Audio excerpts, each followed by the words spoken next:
Você entrou na minha casa, agora é o meu jogo. O caminhão de lixo parou bem em frente à minha residência na Rua Voluntários da Pátria, em Botafogo, exatamente às 6h47, como toda terça-feira nos últimos 3 meses. Mas naquela manhã, algo parecia diferente. Talvez fosse o jeito como Chico Moreira, o novo coletor de lixo, olhava de relance para a janela do nosso quarto. Ou talvez fosse o fato de que minha esposa Dara sussurrava ao telefone até às 2 da manhã, de novo. Eu sou Adilson Santos, 43 anos, engenheiro de manutenção na SEDAI, a Companhia Estadual de Águas e Esgotos do Rio de Janeiro. Não é o tipo de emprego que te leva a festas de coquetel, mas paga as contas e mantém as luzes acesas na nossa modesta casa de 2 andares em Botafogo. Dara sempre dizia que eu era prático demais para o meu próprio bem. Hoje em dia, começo a achar que isso não é tão ruim assim. Bom dia, Chico, chamei, empurrando nosso barril de lixo até a calçada. O homem grande ergueu os olhos do carregamento dos recicláveis da senhora da casa ao lado. Chico era forte como um zagueiro aposentado, com cabelo grisalho e mãos que pareciam ter visto mais do que sua cota de trabalho pesado. Senhor Santos, ele acenou, mas seus olhos continuavam desviando para casa. Posso te perguntar uma coisa? Pode. Chico limpou as mãos do macacão e se aproximou. Perto o suficiente para eu sentir o cheiro de café e cigarro no seu hálito. Você precisa sair dessa casa antes que aconteça esta noite. Ri. Tive que rir antes. O que vai acontecer? Em vez de responder, Chico levantou a bainha da camisa de trabalho. Tatuado nas costelas, um desenho elaborado, uma aranha enrolada em uma adaga, com as palavras lealdade eterna scriptadas abaixo. Tinta de prisão. Sem dúvida. Não conte para sua esposa, ele disse baixinho. Esta noite. Os hidráulicos do caminhão sibilaram enquanto Chico jogava nosso lixo e seguia para a próxima casa. Fiquei ali segurando o barril vazio, tentando processar o que acabará de acontecer. Um ex-presidiário me dando avisos crípticos sobre minha própria casa. E o estranho, o desenho da tatuagem parecia familiar. Eu vira algo similar recentemente, mas não conseguia lembrar onde. De volta para dentro, Dara já estava vestida para o trabalho, no seu terninho preto afiado e saltos. Ela trabalhava como diretora criativa na Pináculo Publicidade, no centro do Rio. Tudo vidro e aço, e o tipo de arte moderna que parece que alguém espirrou em uma tela. Aos 38, ela ainda era deslumbrante, com cabelo castanho avermelhado e olhos verdes que podiam te congelar quando ela ficava brava. Você acordou cedo, ela disse, sem tirar os olhos do celular. Dia de lixo, você sabe como é, ela rolou pelo que quer que aprendesse. Vou chegar tarde de novo esta noite. Grande apresentação amanhã. Outra. Era a terceira naquela semana. Agora ela me olhou e vi algo piscar nos seus olhos. Irritação? Culpa. Isso se chama ambição, Adilson. Você devia tentar algum dia. O comentário doeu, mas deixei passar. Dara vinha lançando farpas assim há meses. Desde que começara sua rotina de academia e comprará toda aquela lingerie nova que eu nunca via ela usar. Nos últimos tempos, ela me tratava como mobília. Útil para ter por perto, mas nada que você notasse de verdade. Depois que ela saiu, me peguei pensando no aviso de Chico. O cara era claramente ex-presidiário, mas havia algo nos seus olhos. Medo, talvez, ou reconhecimento, como se ele soubesse algo que eu não. Eu ainda pensava nisso quando cheguei ao trabalho. A estação de tratamento era um labirinto de tubos e tanques, com o zumbido constante das máquinas. Meu escritório era um armário glorificado com vista para os lagos de sedimentação, mas era meu. João Silva, meu assistente e o que eu tinha de mais próximo a um amigo ultimamente, enfiou a cabeça por volta das 10 horas. Você parece que alguém mijou no seu mingau, ele disse, caindo na cadeira em frente à minha mesa.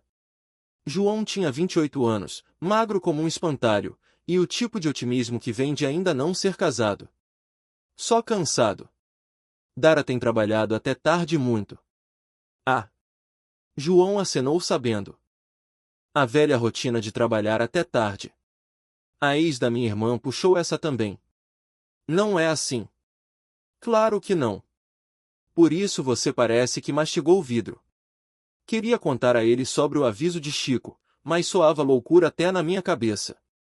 Em vez disso, foquei nos pedidos de trabalho do dia. Tínhamos uma falha na bomba do setor 7 e uma substituição de válvula que já atrasava 3 semanas.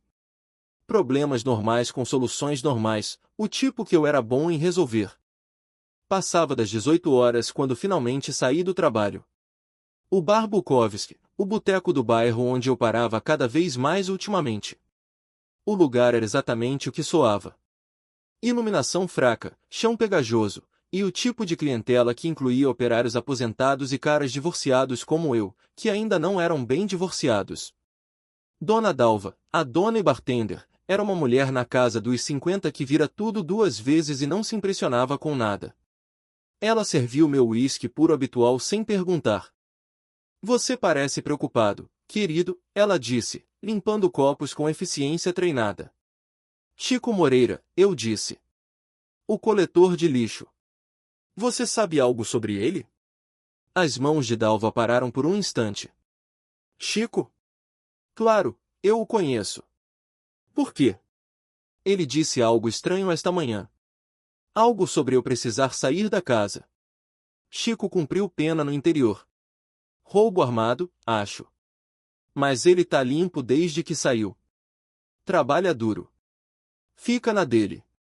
Ela se inclinou mais perto. Mas ele tem bons instintos sobre pessoas. Se Chico te disse para sair, eu escutaria. Isso é loucura. Sair porque o coletor de lixo tem um pressentimento. Querido, eu sirvo bar há 23 anos. Você aprende a ler pessoas. E agora, você tá lendo como um homem que já sabe que tá encrencado, mas não quer admitir. Terminei a bebida e fui para casa. As palavras de Dalva ecoavam na minha cabeça. A casa estava escura quando entrei na garagem. O carro de Dara não estava lá, o que não era incomum mais. Outra noite tarde no escritório. Eu tateava as chaves quando notei algo no capô da minha picape. Pequeno, metálico, pintado de verde-oliva. Uma granada de brinquedo, do tipo que crianças usam em brincadeiras de guerra, mas esta fora modificada. O pino era real, e havia uma nota amarrada com linha de pesca. Da próxima vez não vai ser de brinquedo. Minhas mãos tremiam enquanto destrancava a porta da frente. Dentro, tudo parecia normal. Normal demais, como se alguém tivesse cuidado para não perturbar nada. Verifiquei o sistema de segurança que Dara insistira em instalar no ano passado. Ele mostrava nenhuma entrada não autorizada, mas o timesta me indicava que fora desarmado por 3 horas à tarde. Eu ainda olhava para o display quando os faróis de Dara varreram a janela da sala. Ela entrou parecendo perfeitamente composta, nenhum fio de cabelo fora do lugar. Você chegou cedo, ela disse, largando a bolsa. Encontrei isso na minha picape. Levantei a granada. Ela mal olhou. Provavelmente umas crianças fazendo pegadinha. Você sabe como elas são no bairro. Crianças não deixam ameaças de morte, Dara. Ameaças de morte. Ela riu, mas soou forçado. Adilson, você tá paranoico. É um brinquedo. É, e eu sou o coelhinho da Páscoa. Virei a granada nas mãos. Alguém esteve na nossa casa hoje. O alarme foi desligado. Eu voltei para o almoço. Devo ter esquecido de religar. Você nunca volta para o almoço. Bom, voltei hoje. A voz dela tinha aquela ponta que surgia quando ela acabava com uma conversa. Vou tomar banho. Tenta não ver conspirações em tudo enquanto eu tô fora. Enquanto ela subia, captei um vislumbre de algo na mão esquerda dela. Uma tatuagem pequena, fresca o suficiente para a pele ainda estar um pouco vermelha. Uma aranha enrolada em uma adaga, igual a de Chico. Sentei na sala escura por um tempo longo depois disso, virando a granada de brinquedo nas mãos. O aviso de Chico ecoava. Você precisa sair dessa casa antes que aconteça. A questão era, antes de que acontecer? Eu estava prestes a descobrir. Na manhã seguinte, Chico não estava no caminhão de lixo. Um cara diferente, mais jovem com olhos nervosos, coletou nosso lixo sem contato visual. Quando perguntei onde estava Chico, ele só deu de ombros e disse algo sobre mudança de rota.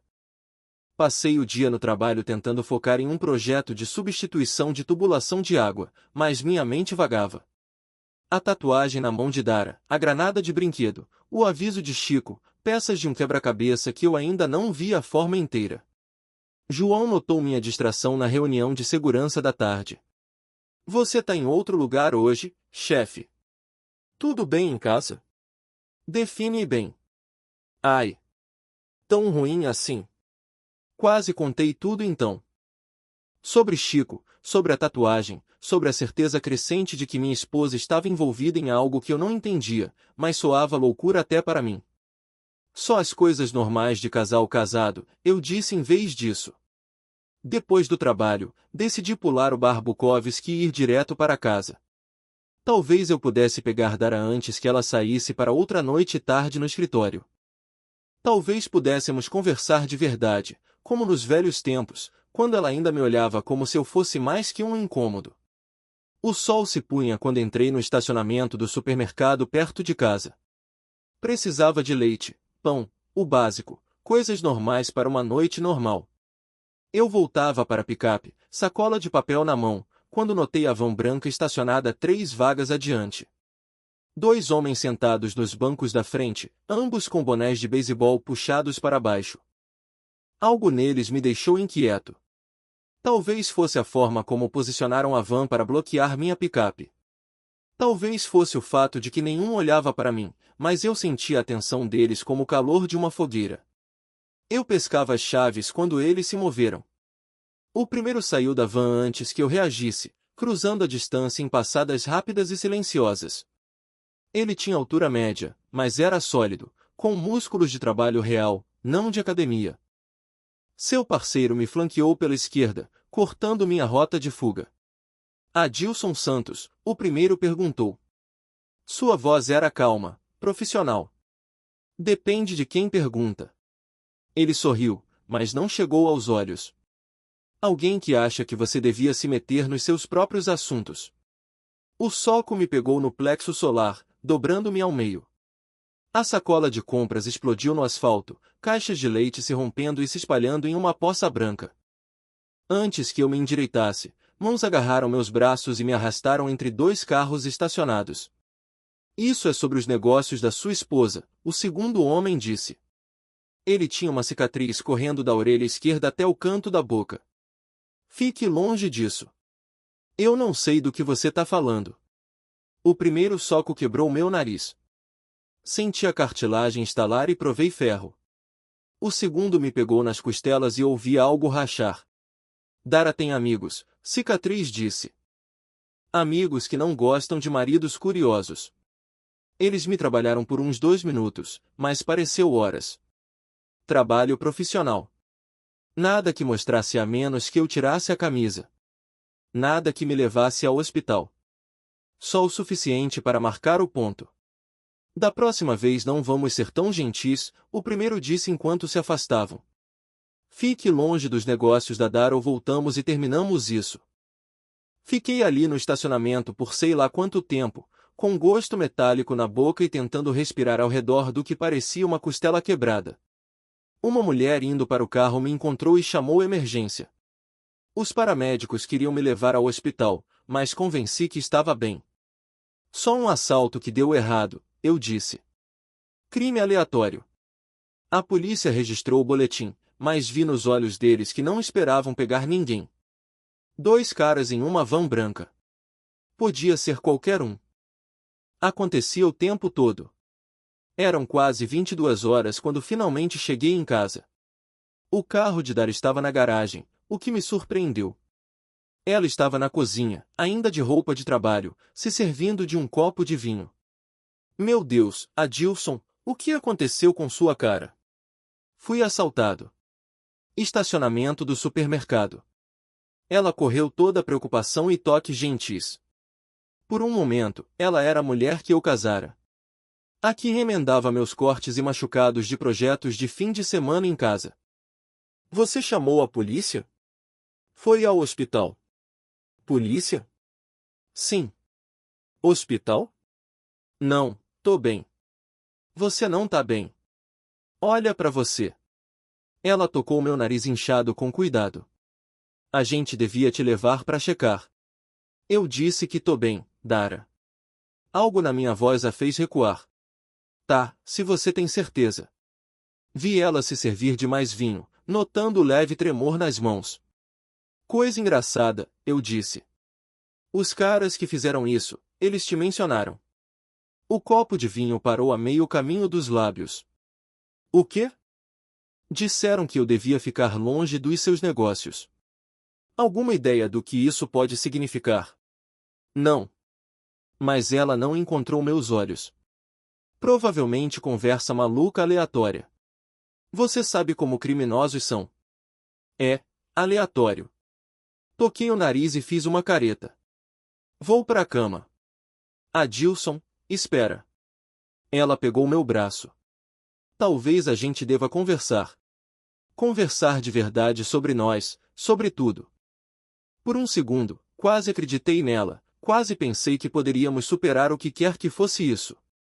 Então vi a tatuagem na mão dela de novo, fresca e vermelha e idêntica à tinta de prisão de Chico. Amanhã, eu disse. Tô cansado esta noite. Subi e tranquei a porta do quarto, algo que nunca fizera em 15 anos de casamento. Pela janela, vi a rua onde o caminhão de lixo de Chico devia estar estacionado, se preparando para a rota do dia seguinte. Mas a rua estava vazia. Passei a maior parte da noite acordado, ouvindo Dara se mexer lá embaixo. Por volta das 2 da manhã, ouvi ela falando ao telefone, voz baixa demais para entender palavras, mas o tom urgente, quase desesperado. Quando finalmente dormi, sonhei com aranhas e adagas e homens com rostos cicatrizados. E em algum lugar do sonho, Chico Moreira balançava a cabeça tristemente, dizendo, eu te avisei para sair. Agora é tarde demais. Acordei sabendo que ele tinha razão. Na manhã seguinte, Dara saíra antes que eu acordasse. Sem bilhete, sem adeus, só o cheiro persistente do perfume dela e uma xícara de café vazia na pia. Meu rosto parecia que eu fora 10 rounds com um peso pesado, todo roxo de hematomas e traços inchados. Liguei pro trabalho dizendo que estava doente, o que ergueu sobrancelha já que não tirava folga por doença em 3 anos. João quis vir checar, mas disse que só precisava de descanso. O que eu realmente precisava eram respostas.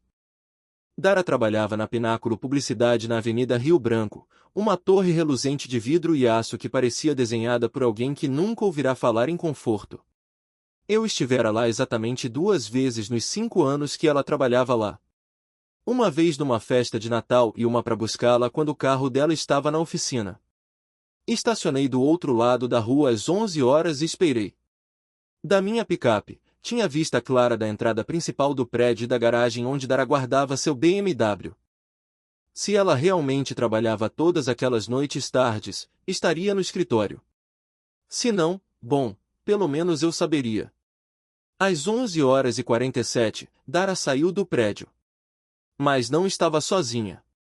O homem com ela tinha mais ou menos a minha idade, talvez um pouco mais jovem, com o tipo de corpo que vem de personal trainers caros e dietas gerenciadas com cuidado. Ele usava um terno que provavelmente custava mais que eu ganhava num mês. E se movia com a confiança fácil de alguém que nunca ouvirá um não. Eles andavam perto, não exatamente se tocando, mas íntimos no jeito de pessoas que se conheciam bem. Muito bem. Eu os segui 6 quarteirões até o Artigiano, um restaurante italiano chique onde o menu do almoço começava em R$ 150. Eles pegaram uma mesa perto da janela, e eu observei da picape enquanto conversavam. Dara estava animada, gesticulando com as mãos, rindo das piadas dele. Ela parecia mais feliz do que eu a vira em meses. Quando terminaram o almoço, o homem a levou de volta pro prédio. Na entrada, ele a beijou. Não um beijo amigável na bochecha, mas um beijo de verdade. Do tipo que casais casados deviam dar um no outro. Fiquei ali por um tempo longo depois que eles sumiram lá dentro, tentando processar o que vira. 15 anos de casamento, e ela beijava outro homem na rua pública como se fosse a coisa mais natural do mundo. A raiva veio devagar, construindo como pressão numa caldeira. Não só pela traição, embora isso fosse ruim o suficiente, mas pelas mentiras, as noites tardes, o jeito como ela me tratava como um incômodo. Há quanto tempo isso rolava? Quantas vezes ela voltará de estar com ele e se deitara na cama ao meu lado? Eu ainda estava ali quando meu celular tocou. Número desconhecido. Senhor Santos, é Chico Moreira. Chico, onde você tá? Você não tava na rota ontem. Tive que trocar de rota. Mais seguro assim. Sua voz estava tensa. A gente precisa conversar esta noite. Você conhece o antigo armazém da fábrica de tecidos em São Cristóvão, o abandonado? Sim. 20 horas, venha sozinho e não conte para sua esposa. A linha caiu. Passei o resto do dia tentando dar sentido a tudo. A traição era claro o suficiente. Dara traía com o senhor terno caro. Mas como isso se conectava ao aviso de Chico? A surra no estacionamento, as tatuagens iguais. Às 20h30, dirigi até São Cristóvão. O antigo armazém da fábrica estava fechado há anos, relíquia de quando gasolina custava menos de R$ 1 e serviço completo significava algo. A picape de Chico estava estacionada atrás do prédio, escondida da estrada. Ele me esperava perto da baia de serviço velha, fumando um cigarro.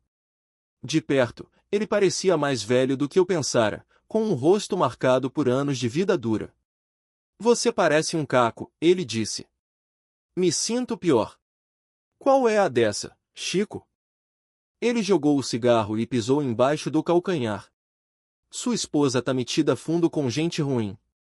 Pior do que você imagina. Como você sabe da minha esposa? Porque eu andei com a mesma turma, a organização do Víbora Ramos. Ele levantou a camisa de novo, mostrando a aranha e a adaga tatuadas. Isso não é só tinta, senhor Santos. É uma marca. Significa que você pertence ao Víbora, corpo e alma. Víbora. Vicente Ramos. Chamam ele de Víbora porque uma vez que ele te pega, você tá morto se tentar sair. Os olhos de Chico estavam assombrados. Eu fiz 8 anos no interior porque não delatei ele. Achei que era o fim. Aí comecei a coletar lixo no seu bairro e vi sua esposa com a mesma marca. As peças começavam a se encaixar. O homem com quem ela estava hoje, terno caro, parece um banqueiro. É ele, Vicente Ramos. E se sua esposa tem a marca dele, ela tá na turma dele agora, o que significa que ela tá planejando algo e você tá no caminho. Que tipo de algo? Chico acendeu outro cigarro com mãos trêmulas. Fraude de seguro, talvez. Ou ela tem dívidas para pagar. De qualquer jeito, a solução usual é um acidente conveniente pro marido. A granada de brinquedo, a surra, os avisos para ficar longe dos negócios de Dara. Tudo fazia um sentido horrível. Por que você tá me contando isso? Porque eu tenho uma filha da sua idade, Chico disse baixinho. E porque ninguém merece morrer por ser burro o suficiente para confiar na pessoa errada. Conversamos por mais 20 minutos. Chico me contou sobre a operação do Víbora, agiotagem, extorsão, fraude de seguros, crime organizado pequeno com violência grande para quem se metia no caminho. Ele contou sobre o ritual da tatuagem, como novos membros provavam lealdade num rito vinculante. Sua esposa tem a marca, mas é fresca, ele disse. Significa que ela é nova na turma. Provavelmente desesperada por dinheiro ou em apuros de outro jeito.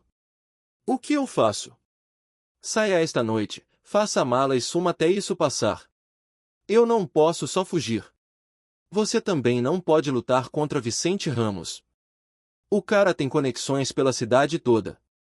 Polícia, juízes, vereadores. Você é só um engenheiro de manutenção. É, eu disse, raiva crescendo no peito. Só um engenheiro de manutenção. Chico deve ter ouvido algo na minha voz porque recuou. Não faça nada burro, senhor Santos. Essa gente acaba com você. Talvez, mas eu não vou correr. Dirigi para casa devagar, pensando em tudo que Chico me contará. O carro de Dara estava na garagem e luzes acesas na cozinha. Noite suburbana normal se você não soubesse das aranhas e adagas escondidas por baixo. Ela estava à mesa da cozinha com o laptop, trabalhando no que pareciam layouts de publicidade. Ela ergueu os olhos quando entrei e vi preocupação piscar no rosto dela. Seu nariz parece melhor, ela disse, menos inchado. Eu curou rápido. Adilson, sobre ontem à noite, sobre o que aqueles homens disseram. Eu pensei sobre. Sobre o que, Dara? Ela fechou o laptop. Talvez a gente deva sair por um tempo. Tirar férias. Sair da cidade até as coisas acalmarem. Coisas? O que quer que esteja rolando. O assalto, as ameaças. Talvez esteja conectado ao seu trabalho de alguma forma. Um contratante descontente ou algo assim. Sentei em frente a ela, estudando o rosto dela. Ela era boa. Tinha que admitir. A preocupação parecia genuína. A aflição real. Se eu não tivesse visto ela beijando Vicente Ramos. Se Chico não tivesse me contado sobre as tatuagens, eu poderia ter acreditado. Sabe o que é engraçado? Eu disse. Eu te vi hoje no centro almoçando com um amigo. Cara bonito, terno caro. Algo piscou nos olhos dela.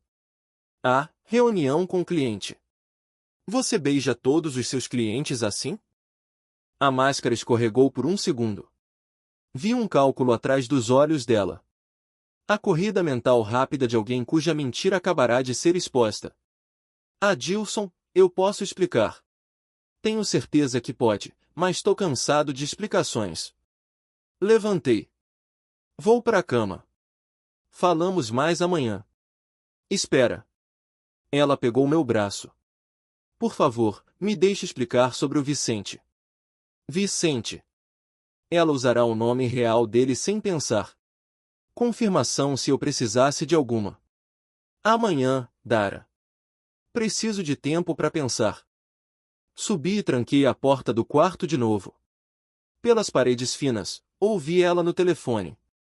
Voz urgente e preocupada, provavelmente ligando pro Vicente, dizendo que o marido estava ficando suspeito. Deitei na cama olhando pro teto, pensando no conselho de Chico de correr. Era o jogado esperta, a segura. Fazer a mala e sumir até o víbora cansar de esperar e passar para a presa mais fácil.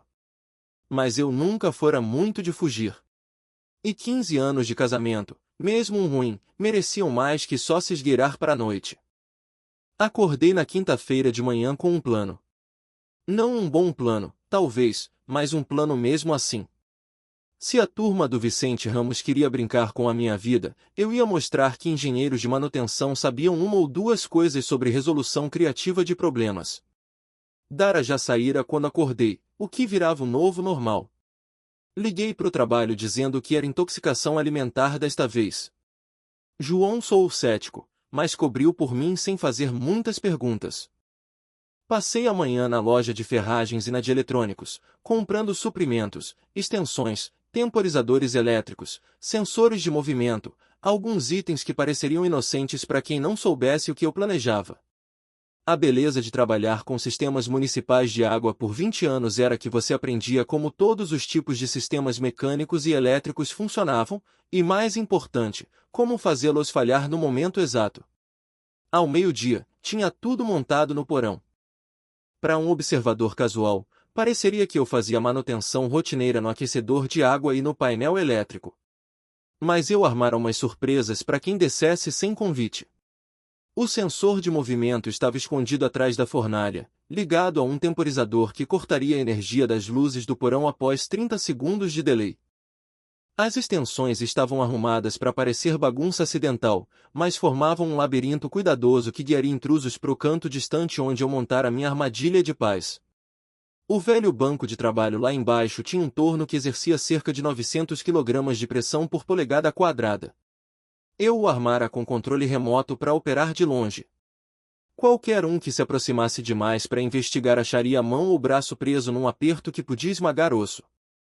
Era rude, mas funcionária e mandaria a mensagem de que Adilson Santos não era tão indefeso quanto parecia. Eu terminava os toques finais da montagem quando ouvi um carro na garagem. Pela janela do porão, vi o BMW de Dara. Mas ela não estava sozinha. Uma Escalade preta estacionava atrás, e 3 homens saíam. Vicente Ramos parecia ainda mais caro de perto. Seu terno era perfeitamente sob medida. Seus sapatos provavelmente custavam mais que minha picape, e ele se movia com a arrogância casual de alguém que nunca ouvirá um não. Os 2 homens com ele eram claramente músculos, pescoços grossos, olhos mortos, usando ternos baratos que mal escondiam os coldres por baixo. Eu os ouvia falando na cozinha lá em cima. Vozes abafadas pelo piso, mas o tom claro o suficiente. Dara soava nervosa. Vicente soava irritado. Os músculos não falavam muito, mas ouvia ele se mexendo, provavelmente checando a casa. Adilson, Dara chamou escada abaixo. Você pode subir aqui? Tem alguém que eu quero que você conheça. Já vou, respondi, palmem o controle remoto do torno. Encontrei eles na sala. Dara perchada na beira do sofá, mãos apertadas no colo. Vicente de pé perto da lareira, examinando nossas fotos de casamento com um interesse distante que você daria a uma exposição de museu. Seus 2 associados flanqueavam a porta, bloqueando qualquer rota de fuga. Senhor Santos, Vicente disse sem se virar. Ouvi tanto sobre você. Gostaria de poder dizer o mesmo. Agora ele se virou e tive meu primeiro olhar bom em Vicente Víbora Ramos de perto. Ele era bonito no jeito de homens que gastavam sério na aparência. Dentes perfeitos, cabelo perfeito, bronzeado perfeito. Mas seus olhos eram frios, calculistas, os olhos de um predador avaliando a presa. Sua esposa me diz que você tem feito perguntas, ele disse, fuçando em coisas que não te dizem respeito. Os negócios da minha esposa me dizem respeito sim. Dizem? Ele sorriu. 1995 caracteres. Mas não havia calor nele. Porque, do meu ponto de vista, os negócios da sua esposa são mantê-la feliz.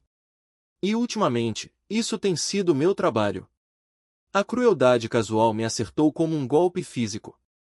Ele nem tentava esconder a traição. Nem se dava ao trabalho de negar ou explicar, só colocava ali como um fato da natureza. Adilson, Dara disse baixinho. Vicente e eu, a gente precisa conversar com você sobre umas coisas. Que coisas? Vicente andou até a cornija da lareira e pegou uma foto emoldurada nossa de lua de mel em Búzios. Parecíamos tão jovens, tão felizes, como se nos amássemos de verdade. Sua esposa me deve dinheiro, ele disse, ainda estudando a foto. Bastante dinheiro, na verdade. Dívidas de jogo principalmente. Algumas outras despesas. Quanto? 800 mil reais, mais ou menos. O número me acertou como um soco na barriga. 800 mil reais. Mais que 4 anos do meu salário. Mais que o valor da casa. Eu não tenho esse tipo de dinheiro. Não, mas você tem seguro de vida. $500.000 segundo a Dara. O suficiente para pagar as dívidas dela e deixar um bom ninho pro novo vida dela. As peças clicaram no lugar com clareza horrível. As noites tardes, a traição, a tatuagem fresca, os avisos para ficar longe dos negócios de Dara. Eles não planejavam me roubar ou machucar. Planejavam me acabar. O lance é, Vicente continuou, acidentes podem ser complicados de arranjar. Muito mais fácil se o marido coopera, dá um belo passeio longo de uma ponte alta, algo assim. Limpo, simples, sem investigações bagunçadas. E se eu não cooperar, um dos músculos adiantou. Eu o reconheci agora, o homem com cicatriz que me batera no estacionamento. Aí os acidentes ficam mais bagunçados, Vicente disse. Invasões de casa que dão errado, acidentes no trabalho, violência aleatória. O seguro ainda paga, mas há mais risco envolvido. Olhei para Dara, sentada ali com mãos dobradas, sem encontrar meus olhos. 15 anos, eu disse. 15 anos de casamento e é assim que acaba. Desculpa, Adilson. Eu sinto muito mesmo, mas estou metida fundo demais para voltar atrás agora. Quão fundo? Há quanto tempo vocês planejam isso? 6 meses, ela disse baixinho. Desde que comecei a trabalhar com o negócio de consultoria do Vicente. Negócio de consultoria? Vicente sorriu. Eu forneço vários serviços para empresas pela cidade. Proteção, resolução de problemas, financiamento criativo. Sua esposa precisava de ajuda com dívidas de jogo, e uma coisa levou a outra. E a tatuagem, a aranha e a adaga, Vicente disse, uma vez que você usa a minha marca, você tá comprometida. Sem voltar atrás, sem mudar de ideia. Sangue dentro, sangue fora. As mesmas palavras que Chico tinha tatuadas nas costelas. Eu começava a entender por que ele ficará tão assustado. Então, o que acontece agora? Eu perguntei. Agora a gente tem uma conversa mais privada, Vicente disse. Longe das janelas, longe dos vizinhos, em algum lugar onde possamos falar livremente sobre suas opções. O porão.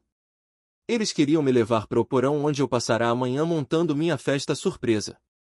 Tentei manter a expressão neutra, mas algo deve ter aparecido no meu rosto porque os olhos de Vicente se estreitaram. Problema, Sr. Santos? Nenhum problema. Vá na frente. Descemos em fila. Vicente primeiro, depois eu, depois os dois associados. Dara ficou lá em cima, provavelmente sem querer ver o que eles planejavam. O porão parecia exatamente como eu deixara, bagunçado, desorganizado, como um homem que não era bom em arrumar o espaço de trabalho. O sensor de movimento já detectara nós, começando a contagem regressiva de 30 segundos para as luzes apagarem. Os dias seguintes foram um borrão de depoimentos, advogados e papelada. A PF desmontou a rede de Vicente Ramos com eficiência brutal, agiotagem disfarçada de consultoria, fraudes de seguro que vitimavam famílias como a minha, e uma teia de dívidas que se estendia pelas favelas de São Cristóvão até os escritórios chiques do centro. Vicente, meu antigo melhor amigo de juventude, o cara com quem eu dividira cervejas do Maracanã e confidências sobre o casamento, acabou algemado em fotos que vazaram para os jornais. Não pela minha mão direta, mas pela armadilha que eu ajudei a armar, o alarme silencioso foi o gatilho, mas eu forneci os detalhes que selaram seu destino. Ele perdeu tudo, status de empresário bem-sucedido, contatos na elite carioca, até a reputação de intocável. Agora, era só mais um na fila de delatores, traindo sua própria lealdade eterna, para reduzir a pena.